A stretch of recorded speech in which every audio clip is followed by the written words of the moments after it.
hundreds of ways of doing the same thing.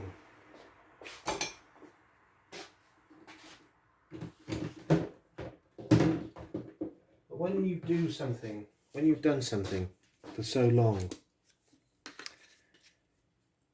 it no longer appears as though it's a choice or it's a mental thought thing. It feels as though it's physical. So the difference between the physical thought, which is maybe the thought that I'll have a cup of tea, which is a transient thought, the thoughts become so ingrained that they're no longer thoughts, they are a reflex. Which is one thing, that's how language is, because it's just a reflex into going in. However, when the thought isn't on language, it's a behaviour, then it becomes a physical connection, just like a muscle is connected to the bone, or a muscle at one end of the bone is connected to the bone at the other end. And I'm going to sneeze. Excuse me. And if you see it as a connection like a bone is, or a piston or a rod, then that feels a physical connection. And the only way to do it would be to break it. And because it's physical, you wouldn't break your own or cut your own muscle on intent just because you thought you. Well, you just wouldn't think that the muscle was a thought. You'd think the muscle was a muscle. However, the thought can become like that. And there is one thing about breaking circles and breaking cycles, which we talk about, and that is often in thought patterns, but when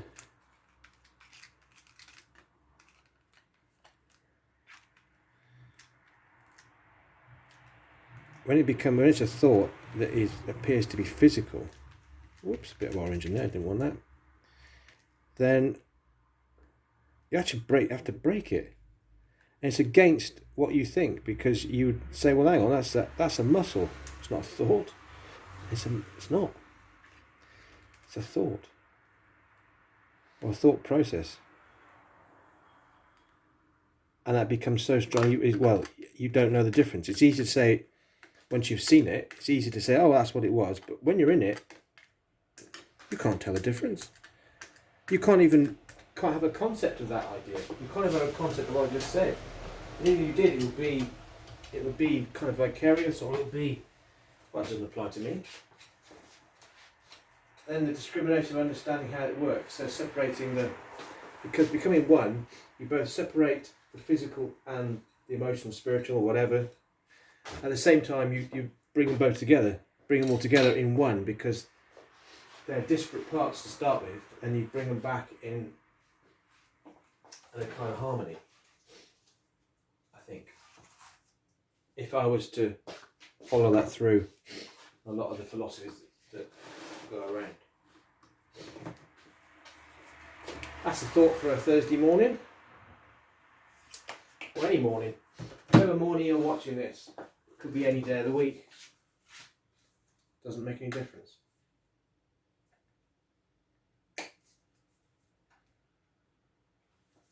The Aborigines say thoughts are things. And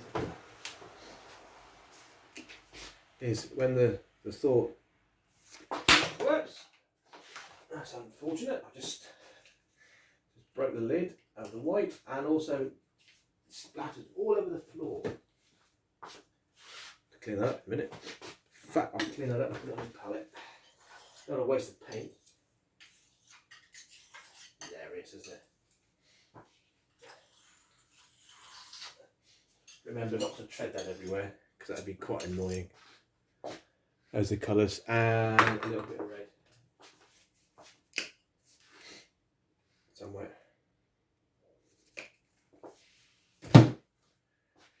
Ho ho!